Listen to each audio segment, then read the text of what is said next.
A guy wearing thick spectacles thrusts out a sweaty hand. Monty James, Silverwing. He glances down at your badge. Ah, it's you. I found your file extremely interesting. And your CV, wonderful.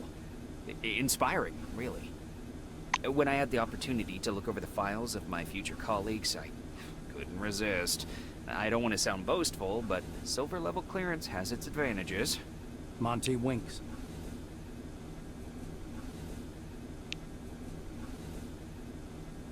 Monty makes a ring with his thumb and forefinger. You were number 63,784 on the waiting list, but you were lucky enough to get into the Dome after only 16 months. Besides that, zero, nada, absolutely nothing. You're a dark horse for both the Foundation and myself. How exactly did you end up in this wing?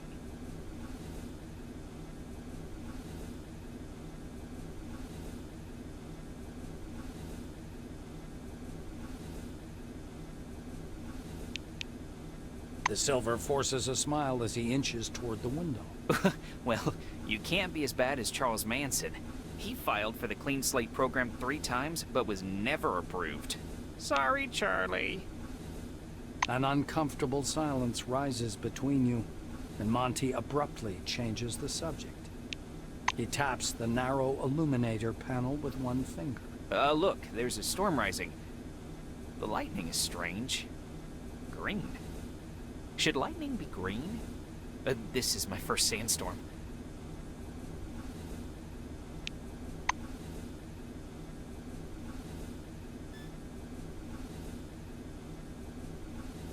The Orange is dressed in a new jumpsuit. The shiny badge on his chest reads, Quentin Bisley, laborer. He's side-eyeing the screen skeptically. Despite his tired, grim expression, his gaze is open and friendly. However, the general impression is unmistakable. There's something frightening about Bisley. The Orange's face stretches into a broad smile, baring his dentures to the world. Like everyone, duh. In a black car, under guard. There's other guys, too. The ones who go through the front door. He nods at the black-winged woman beside him. Her nose wrinkles in displeasure, but she says nothing. As you're about to step away, Bisley nudges you on the thigh, at the same time pressing something cold and metallic into your hand.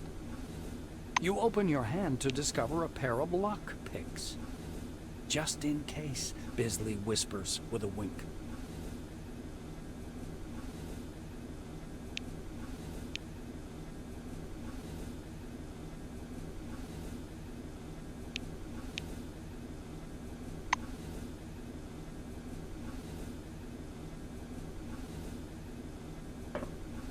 A wiry woman in black wing overalls gestures imperiously for you to approach. You keep your hands where I can see them. Elsa's expression runs from shock to amusement, then settles on a confused smirk. Looks like you've given her a good laugh, at least. What? No way.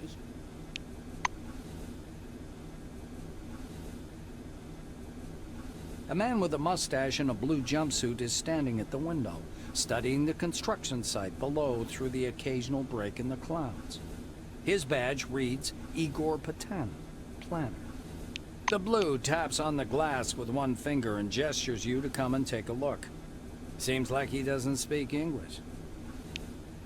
Using sign language, mimicry, and all of your artistic talent, you're able to communicate with the planner. Once he's sure you're watching, Patanin points up in the direction of Spire Station, from which you departed a few minutes ago.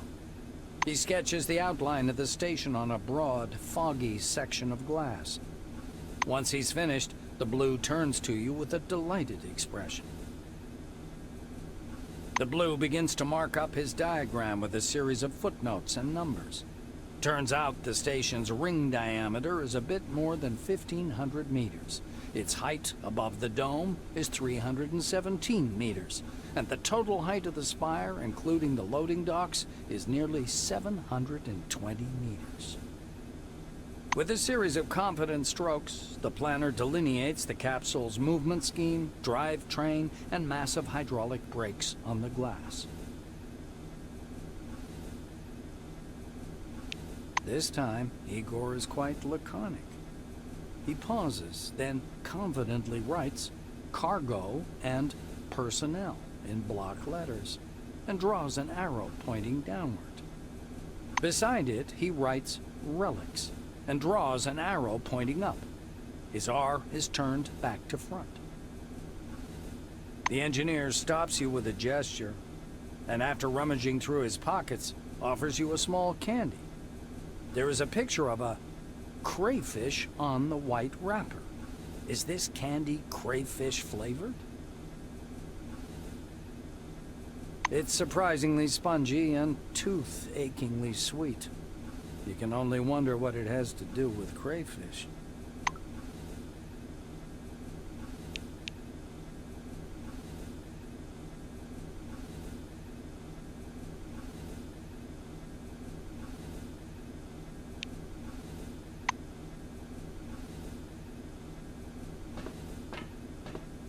The thin, pale young woman is sitting at the window, leaning against the illuminator.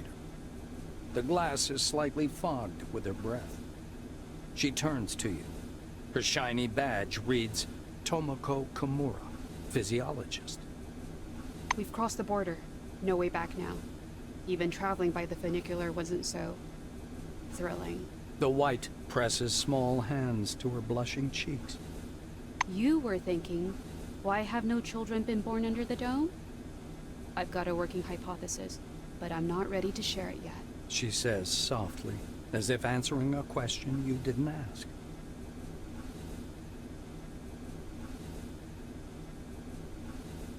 Kimura shoots you a surprised look. You're familiar with the details of the briefing, right? To put it simply, the dome is a selectively permeable environment. The white draws an invisible hemisphere in the air. Inorganic objects may exit the dome without difficulty, but any living creature dies if transported back to the outside world. That's why we're all stuck here for an indefinite period of time.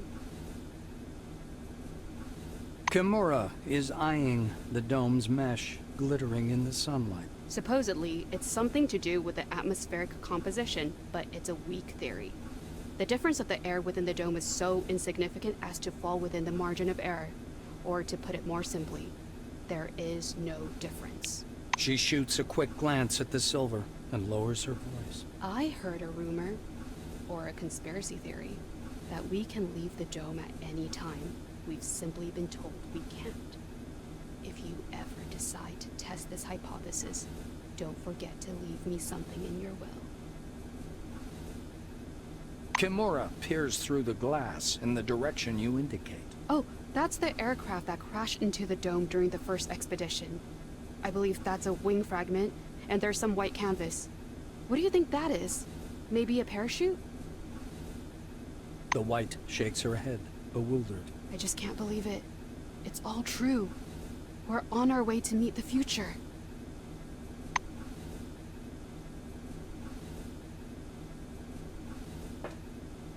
Stopping by the door's porthole, you watch as the ground slowly approaches.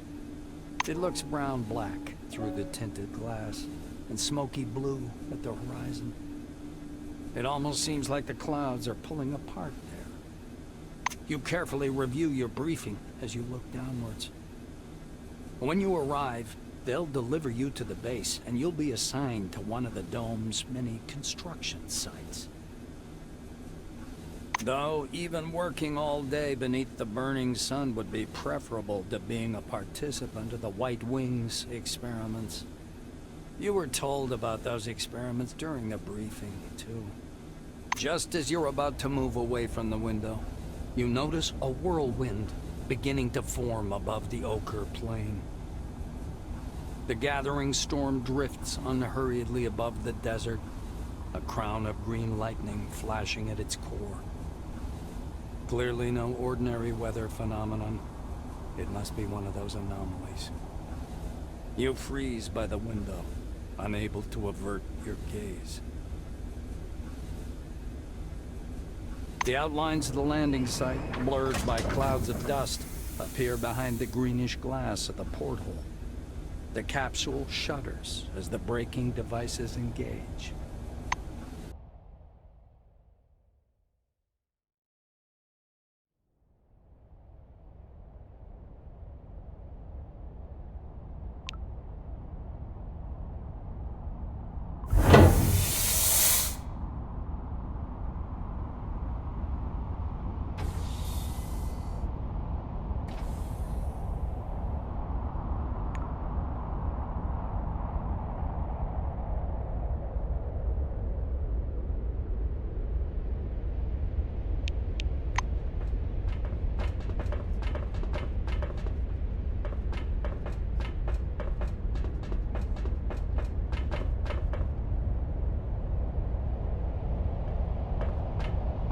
Come here. Come on now, or you'll miss everything. A cheerful man in a white lab coat grabs you by the sleeve. A badge reading Ludovico Nuzzi, scientific analyst, export department, dangles loosely on his clean uniform, which still smells pungently of washing powder. Look over there. He points upward with a sharp, wide gesture and hands you his field binoculars. You raise the binoculars to your eyes. Under fourfold magnification, the whirling cloud above the rust-colored plains looks even stranger. Its core glows with flickering green light and flashes rhythmically, and that rhythm seems to form a complicated pattern. Nuzzi bends close to your ear. Fascinating. Do you want me to bring some filters? If we intercept the red and blue spectrums, we'll see something amazing. It's like a signal, some kind of message. I don't know. Ludovico laughs unnervingly and snatches the binoculars from your hands. With the binoculars raised to his eyes, he minutely adjusts the focus. It's a massive whirlwind north of Concord, and not merely some desert sandstorm. That's an anomaly. I hope it lasts long enough for me to make a proper observation.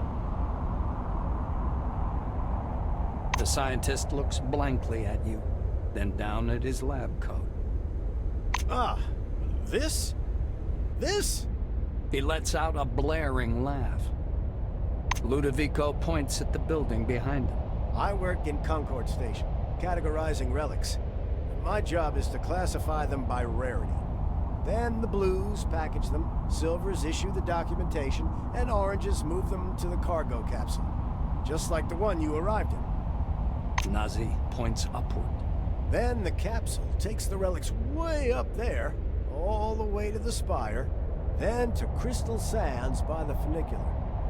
They get auctioned off, turned into money. It's not like I endorse this, but we all like ourselves a good paycheck, right? He offers you his binoculars once again. Do you want to have a look at the spire? It's amazing. But then, you can look at the spire anytime. Now that sandstorm, that's what's truly amazing. And as he looks from you to the capsule and to the landing terminal entrance, he flings his arms up. Oh, mi scusi. Excuse me, I'm so sorry. You'd better get going or you'll be late for check-in. Your colleagues are already inside. And the storm is growing stronger. Yeah, the storm is growing stronger. The White mutters in fascination, eyes glued to his binoculars, which is fixed on the spinning whirl of clouds.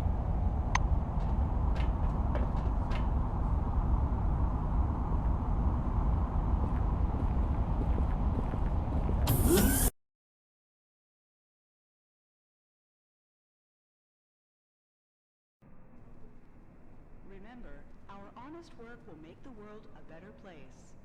World a better place.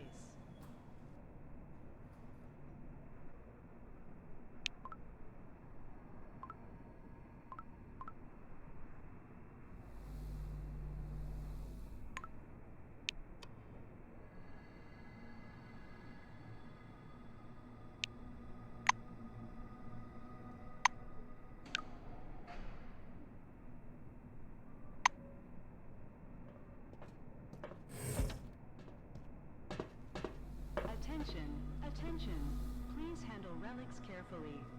In case of damage, your life will be forfeit.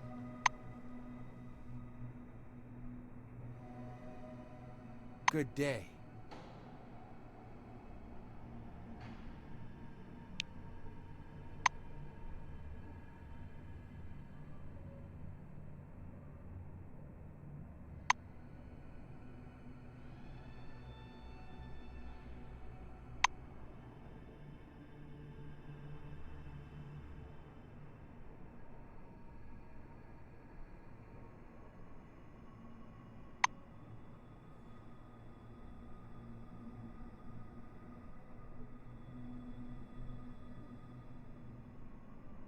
Remember, our honest work will make the world a better place.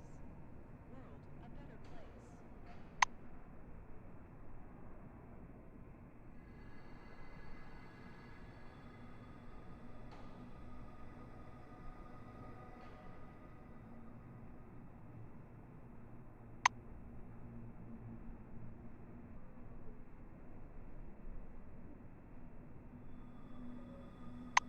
Attention. Have a good one. Handle relics carefully. In case of damage, your life will be forfeit.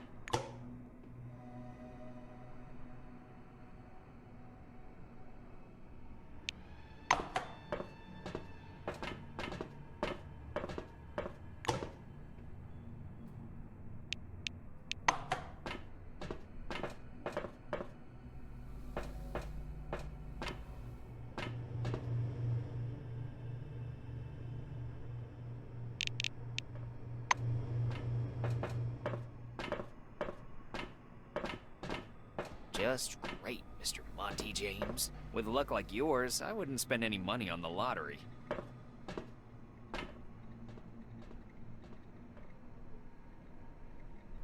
Attention. Glad to meet you. Please handle relics carefully. In case of damage, your life will be forfeit. Remember, our honest work will make the world a better place. World a better place.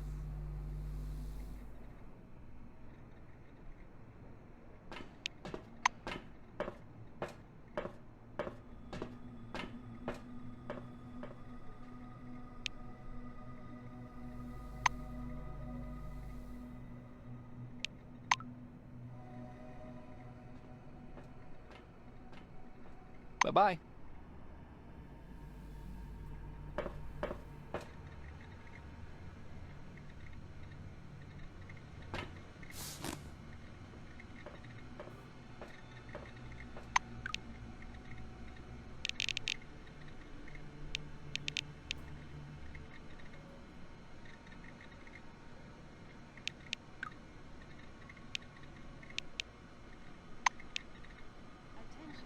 Attention.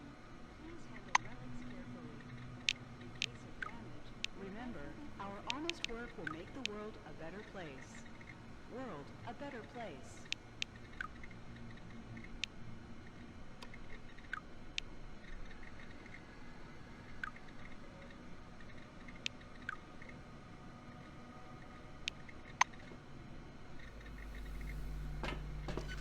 Mr. Rayhead, would you bring me a cup of coffee, please?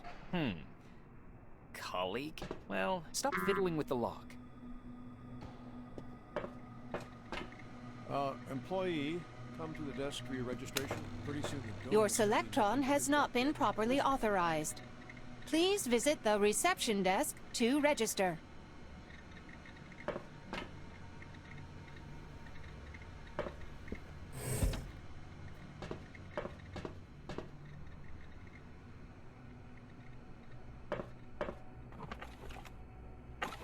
Attention, attention. Please handle relics carefully. In case of damage, your life will be forfeit. Remember, our honest work is a better place. World a better place.